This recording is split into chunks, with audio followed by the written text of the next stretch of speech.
Hey everyone, Will here with my flea market finds for March 11th, 2018.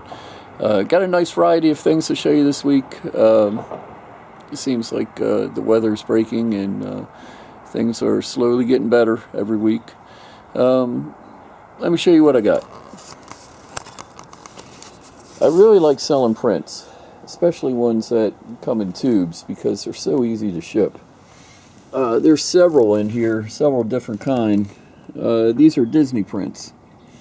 Original price $20 a piece. They had 6 a piece. I got them both for 10. Like I said, they're easy to store, easy to ship. Always like finding good quality prints. A box of 357 ammo. That'll be staying with me. Some nice hollow points. That was $20 for the box. Nice box too.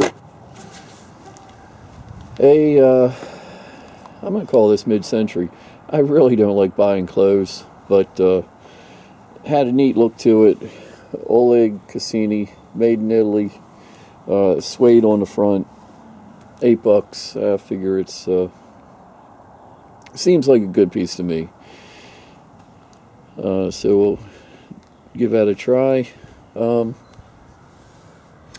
Paperweights, these two are unsigned. They were 8 apiece. Got the Star of David there. Nice art glass one there, and this one is signed. Studio something. Cool piece. The nutcrackers. Put the nut in there and give it a pull. Pretty well done. Actually, some of these bring pretty decent money, depending on the quality. Can be up around as much as $100. They were 5 apiece. Army belt. Couple first aid pouches here. Magazine pouch. I think that might be for a BAR. Might be for an M14. Got to do a little looking into that, but that was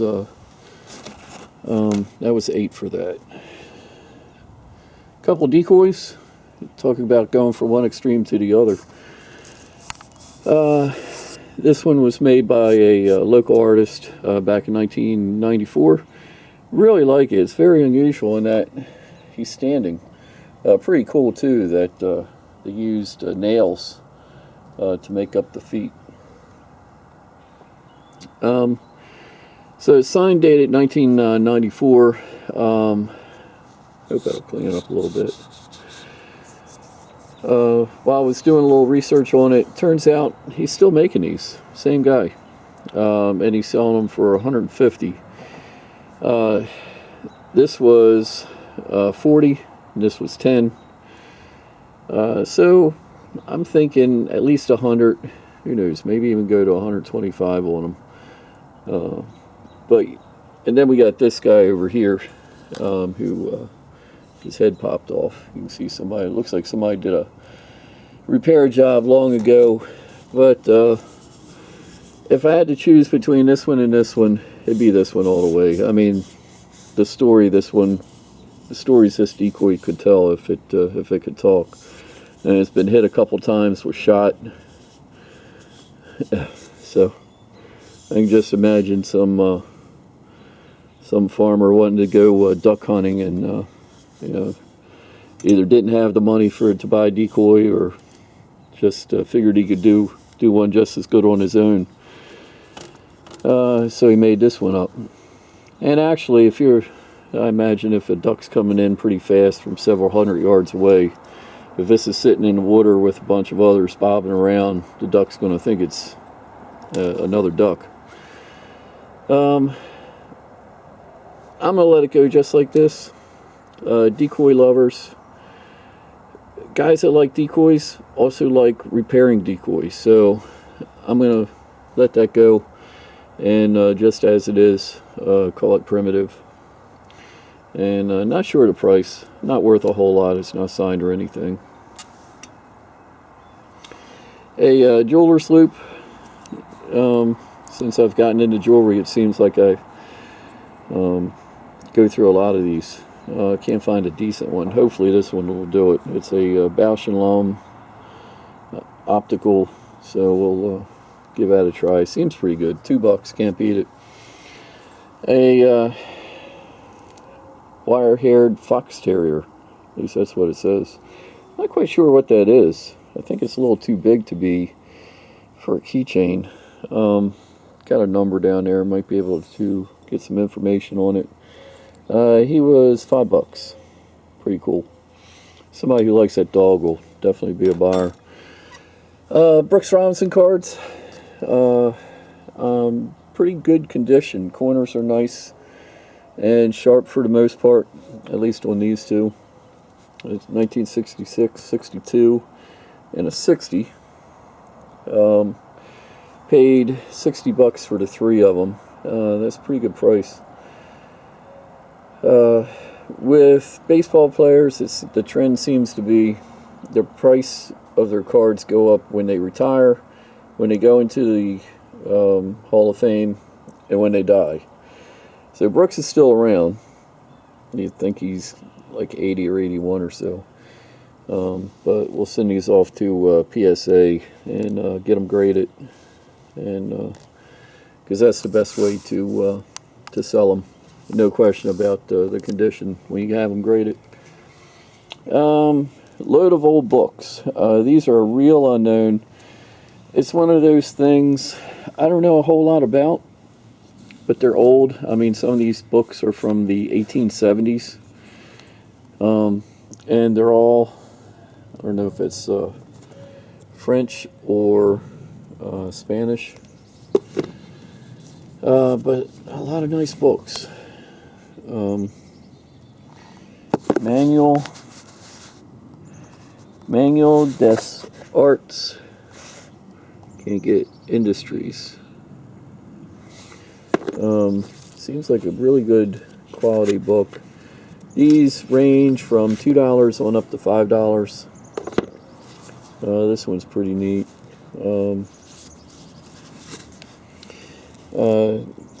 Amy from Aunt Emma, and they wrote in here, Amy died October 4th, 1963. Pretty cool. Another one. Good thing we got Google Translate. Oh, and bought the expandable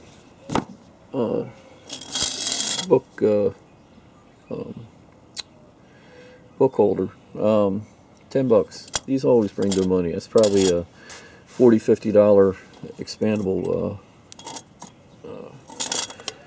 book holder. So we'll check out the books. There's got to be something good in there. At least I hope so. Moving on. Thought this was a really good deal. Never seen one before. Marked Stanley number 70. Paid $15 for this, and like I said, never seen one before.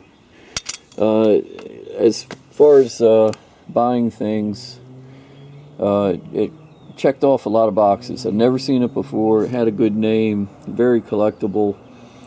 So I went ahead and bought it without looking it up, and turns out it's only bringing like around $20–25. It's called a box plane. Cool piece, but just not worth a ton of money. Biblical Hebrew vocabulary cards. Who knew that they ever made such a thing? But for $3.50, it's worth taking a shot on. Tap and die set, made in the USA. Always a good thing. We'll be selling that. $1 on that. Hey, pretty good deal. Little vase. Love the bird. Good quality. Made in England. $5. Haven't looked them up. Sweet 16. With a pretty girl on the front. Sweet 16 is 16 dessert recipes. pretty neat. And a piece of amethyst glass. It's a perfume bottle. Always like finding the perfume bottles with the ground stopper instead of the plastic one. $6 on that. The bank was $5. He's a big old bear. Neat looking. 3 pieces of stiff. They were 40 for the 3. Might overpaid. He's a little bit worn. Somebody really loved him a lot. Chunk. It's the same person. I got the chunk of the Berlin Wall. I went back and now they got a chunk of the Great Wall. Somehow it looks like the same kind of concrete. So if I go back next week and they got another chunk from some other famous wall and it looks the same, I'm going to be very suspicious. But $2 for that, and chunk of Great Wall of China from Ted Reed, director of Nebraska Zoo, when he went to get pandas Ling Ling and Sing Sing. Pretty neat. Good story to go along with the rock, but for $2, how can you pass it up? Jim Walker, you really control. Didn't quite know what this was. I thought it was a dog walker at first, but it's for remote gas-powered airplanes to control them. And this thing brings between $30 and $50. Mount Kenya patch. These can bring good money on up to $30 a piece. That was $5.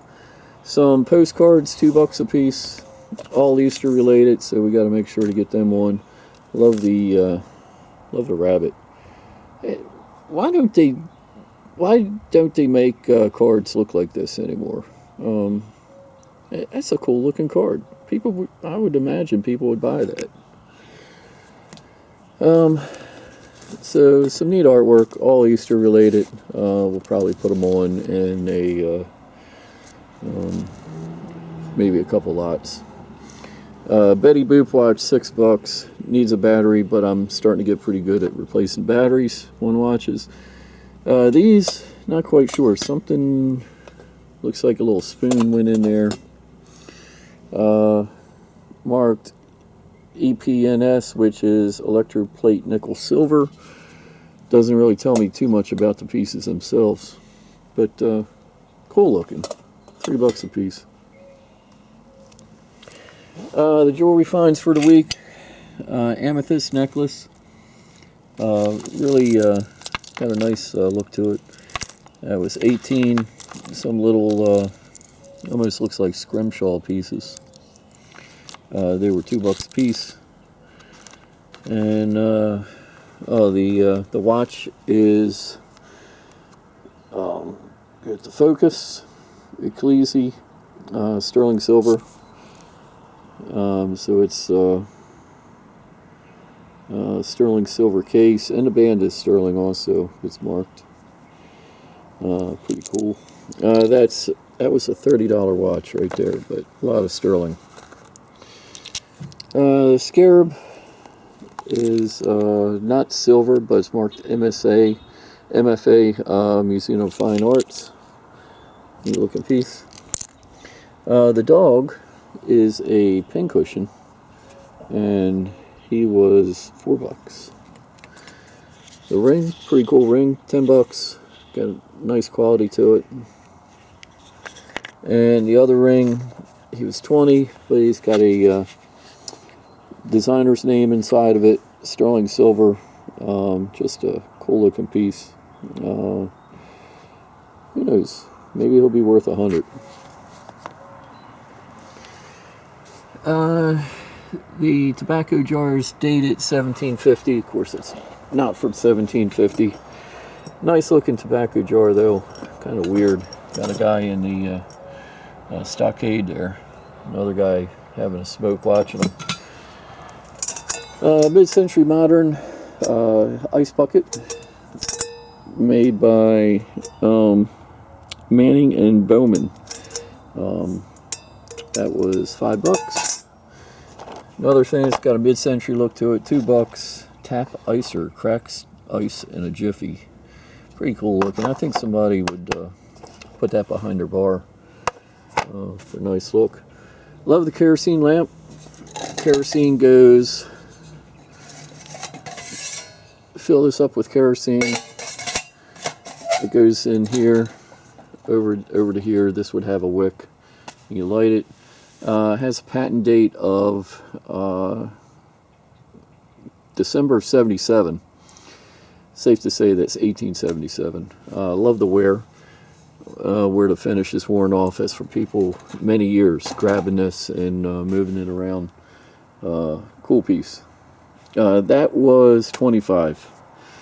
Another piece that kind of looks mid-century, Drink-O-Matic. Kind of cool. $8 on that. Big old cigar ashtray. That was $5. Piece of artwork. And Martin Friedman. Kind of neat. I paid $40 for this because there's a lot of Martin Freemans that's listed artists. I'm hoping he's one of them. It's a clock, but it tells the tides, which is pretty cool. You set that to let you know when high tide and low tide is. Last piece show you. It's a lamp. It's porcelain. It's really a nice piece, a heavy piece. And if I ship it, I am going to use a ton of bubble wrap and styrofoam and double box it, the works. The base lights up. I can't find a maker's mark on it. Wasn't cheap, it was $75, but I think it could be a good piece. So kind of looks Italian to me, but really good shape. I checked it over, no broken pieces. So got to do a little research on that. So there we go. Keep an eye on my store, Terminal 99, which is where most of this stuff will be appearing over the next week. So till next time, this Will Yard Sales 5 List. I'll talk again soon.